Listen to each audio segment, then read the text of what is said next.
Good evening.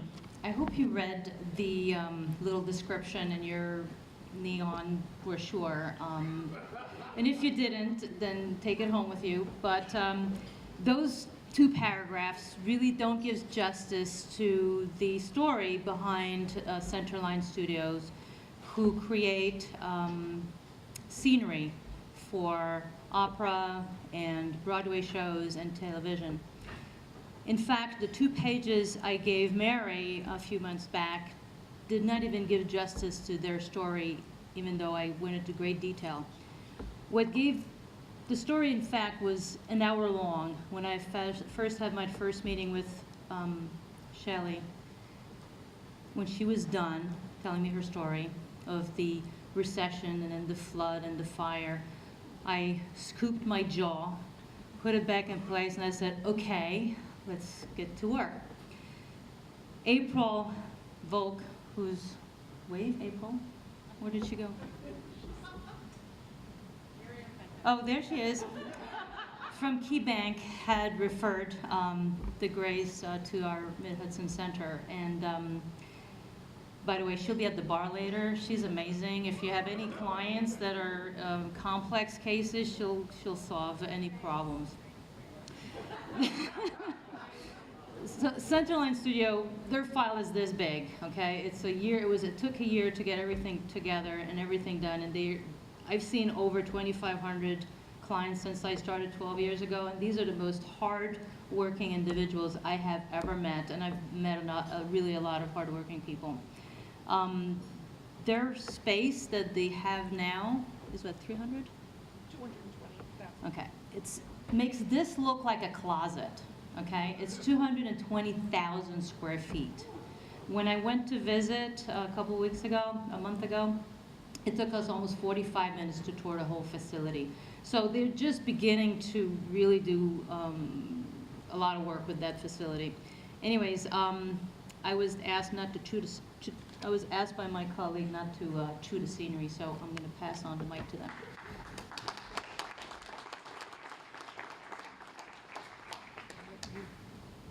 You'll have to move up. Have to move it up. Good evening. Thank you very much. And I'm not going to take an hour to tell the whole story. So, Yeah. it started. Okay, that's better. 1987. It seemed like a good idea to start our own business, so we did. And for the first 15 years, it was a really great business, and we built a great reputation. There was one day, which I kicked myself for not taking a photograph, that on 45th Street there are 8 Broadway theaters, and everyone had a show in it that we built. And why I didn't take that picture, I still don't know.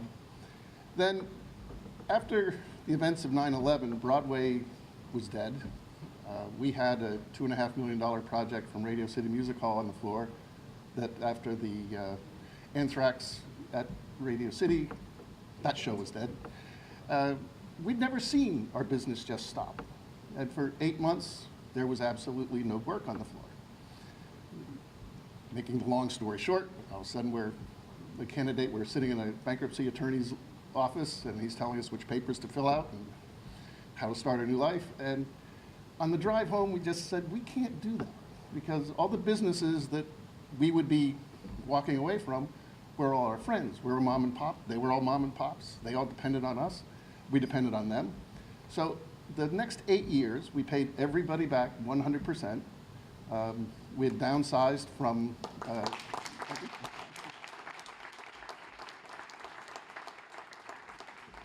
and when you get into like year 7, people get really cranky. They do. So we downsized from 65,000 square feet down to 20,000 square feet. But then a few years ago, business started picking up. Bigger Broadway shows were happening, bigger budgets were coming back. We were now stuck in a small building, so we could not compete on the scale that we had previously competed on. So we started, we've been looking at buildings over the years for about 15 years, and we finally found, a friend of ours said, you've got to look at this building. It's perfect for you. And from the outside, it was an eyesore. It had been empty for 12 years. It was an old paper mill. it was world famous for being a clandestine paintball venue for most of the kids. But we saw a great potential in this building. So we bought the building. We bought it in March of 2011. And we developed, dedicated a lot of resources to it, and we were cleaning it up and chasing out the paintballers and closing up doors and putting back windows. Then Hurricane Irene took 285 feet of the back parking lot off and went right through the building. So we had 14 feet of water in a 16-foot deep basement. Unfortunately, the basement's deeper than outside, so we still have 2 feet of sand in the basement. But so that delayed our move a little bit. And it also changed our bank a little bit, because the former bank didn't like that sand in the basement thing. So January of the next, 5 months later after the hurricane, the complex that we've been in for 26 years burned to the ground.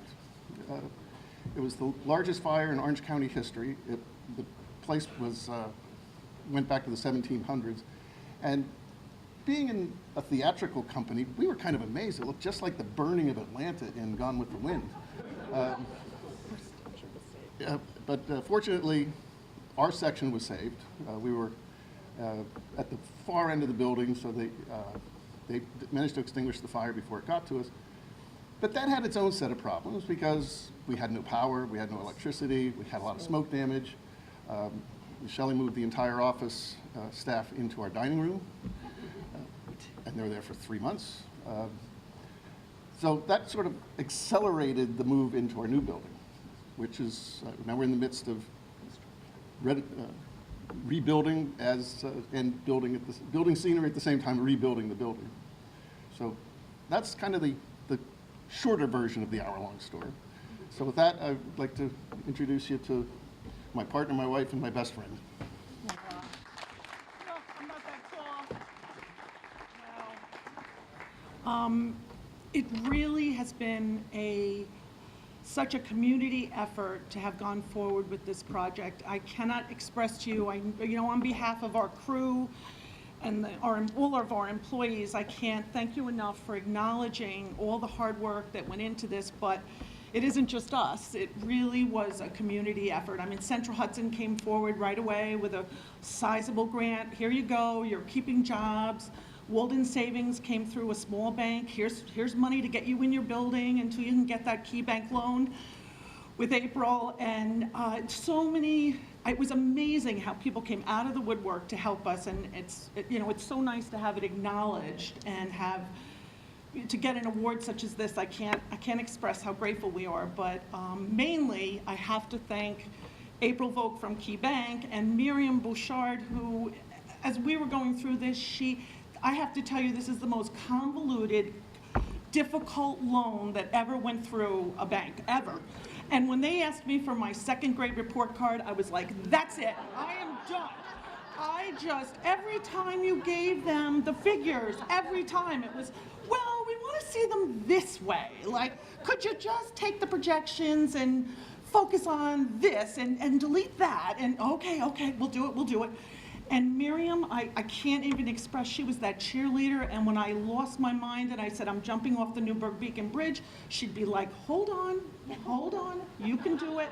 You're gonna come out the other side, that day's gonna come, and the day did come. So we are so grateful, we're excited about our business, and I would appreciate it when you go to a Broadway show, if you would page yourself back in the playbill and look when it says scenery built, look for Centerline Studios.